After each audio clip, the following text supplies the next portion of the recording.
Hello दोस्तों, स्वागत है मेरे चैनल में एक नई वीडियो के साथ। इस वीडियो में हम जानेंगे इंडियन रेलवे मैनेजमेंट सर्विसेज के बारे में। तो जानने से पहले मैं आपको बताना चाहता हूं कि हमारा जो चैनल है वो इन एजुकेशन या करियर सर्विसेज के रिलेटेड हम लोग वीडियोस बना रहे हैं। डिफरेंट डिफरेंट सर्विसेज के लोगों का इंटरव्यू और हर सर्विस में क्या प्रोज हैं, कौन से हम लोग सब डिसाइड कर रहे हैं। तो प्लीज़ इस चैनल को लाइक, शेयर एंड सब्सक्राइब करें अगर आप इस टाइप का कंटेंट देखना चाहते हैं। तो चलिए शुरू करते हैं इंडियन रेलवे मैनेजमेंट सर्विसेज के बारे में जानने। देखिए, इंडियन रेलवे मैनेजमेंट सर्विसेज यानी कि रेलवे में जो ऑफिसर्स का रिक्रूटमेंट है उसके लिए ये जो सर्विस है वो है इंडियन रेलवे मैनेजमेंट सर्विसेज। अब ये जो IRMS है, इंडियन रेलवे मैनेजमेंट सर्विसेज, इससे पहले भी ऑफिसर्स तो रेलवे में आते थे, तो वो सिविल सर्विस से आते थे, इंजीनियरिंग सर्विस से आते थे। अभी IRMS में भी वो उसी एग्जाम से आएंगे, सिर्फ सर्विस का नाम चेंज हुआ है। तो देखिए, आप थोड़ा सा मैं इसको पूरी सर्विसेज को आपको डिटेल में एक्सप्लेन करूंगा कि कौन कौन सी सर्विसेज में क्या क्या है, कौन एलिजिबल है, क्या है। उससे पहले थोड़ा सा आप समझिए कि IRMS है क्या। देखिए, रेलवे में पहले इंजीनियरिंग सर्विसेज और सिविल सर्विसेज से लोग आते थे, और उस सिविल सर्विस में 4 डिपार्टमेंट थे, इंजीनियरिंग सर्विस में 5 डिपार्टमेंट थे, टोटल 9 थे, और एक मेडिकल था, डॉक्टर, वो अलग डिपार्टमेंट था। ये जो डिपार्टमेंट्स थे इनके बीच में कहीं ना कहीं कोऑर्डिनेशन का इशू लग रहा था, इंटर डिपार्टमेंटल फाइट लग रही थी रेलवे बोर्ड को। तो उन्होंने सोचा क्योंकि ना हम इसको पूरा मर्ज करके एक ही एग्जाम कर लें और एक ही सर्विस कर दें। ऐसा उन्होंने ट्राई करा, बट ऑब्वियसली पॉसिबल तो हुआ नहीं, क्योंकि टेक्निकल सर्विसेज को आप नॉन टेक्निकल सर्विस से कैसे रिक्रूट कर सकते हैं। Civil services non technical thing, वहाँ पे कोई भी ब्रांच का इंसान कहीं भी किसी भी ऑप्शन लेके बैठ सकता है।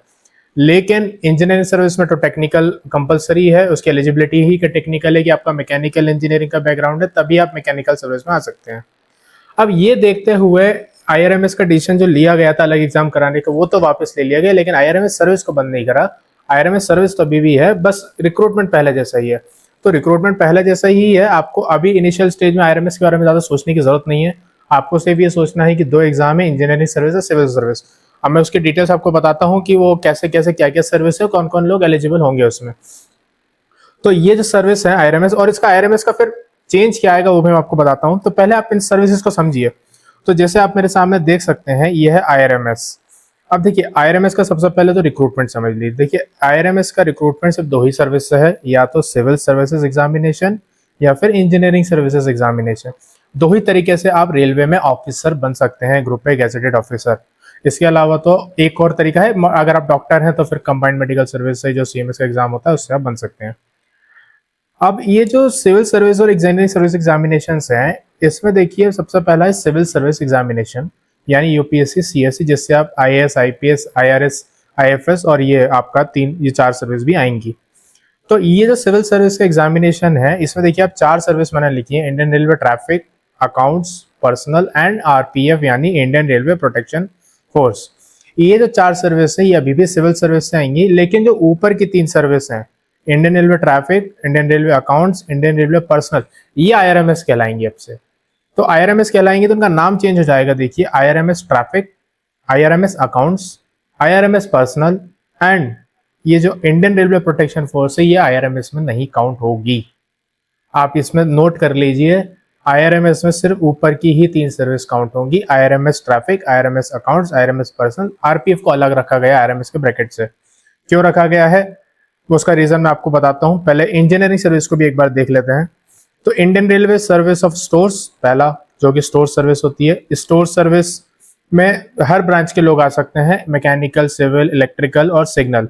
जो भी स्टोर्स की जैसे 10 वैकेंसी आएंगी तो वो हर सर्विस इन चारों में डिवाइड हो जाती हैं, 2 इनको 3 इनको। उस हिसाब से जो भी चॉइस फिलिंग है उस हिसाब से स्टोर सर्विस में आ सकते हैं।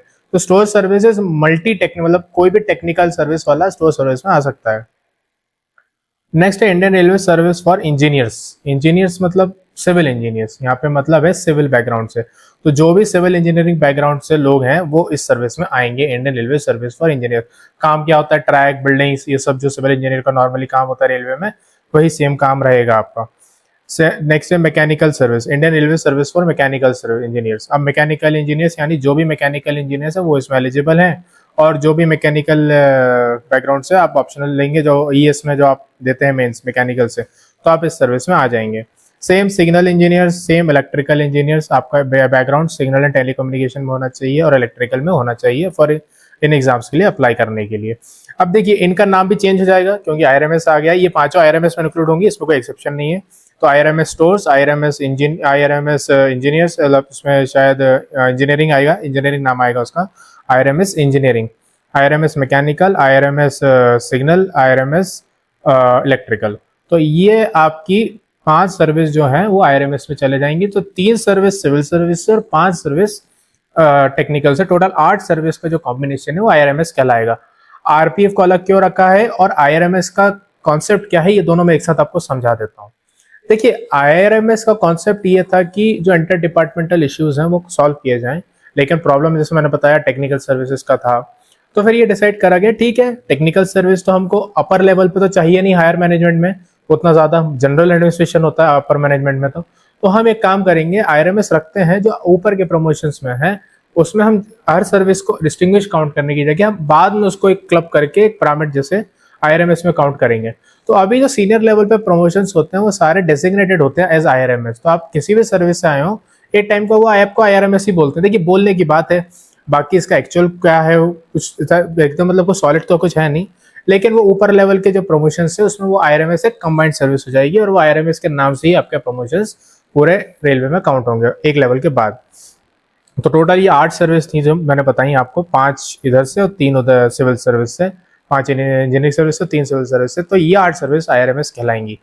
3 सिविल सर्विस की जो एलिजिबिलिटी है आप देंगे तो उन तीनों को आप चूज कर सकते हैं एलिजिबिलिटी अपना चॉइस फिलिंग में एग्जाम के टाइम पे। इंजीनियरिंग सर्विस में तो आपको चॉइस करने का ऑप्शन सिर्फ स्टोर और आपके बैकग्राउंड में है। अगर आप मैकेनिकल है तो मैकेनिकल और स्टोर चूज कर सकते हैं, और जो बाकी की सर्विस है CPWD और military engineering services, border road organisation, वो सब भी आप चूज कर सकते हैं। तो ये एक तरीके से मैंने आपको IRMS के बारे में डिस्क्राइब करा है। हम आने वाली वीडियोस में और भी जानेंगे इन सर्विसेज के बारे में। इन सर्विसेज में जो लोग काम कर रहे हैं उनका इंटरव्यू भी लेंगे। मैं खुद भी एक IRSME ऑफिसर ही हूँ, तो मैं आपको अपना भी एक्सपीरियंस बताऊंगा और जो बाकी सर्विस है उनका भी एक्सपीरियंस आने वाले टाइम में बताऊंगा। तो प्लीज़ इस चैनल को आप फॉलो करें और आने वाले टाइम में आपको ऐसी इन्फॉर्मेशन मिलती रहेगी। Thank you very much.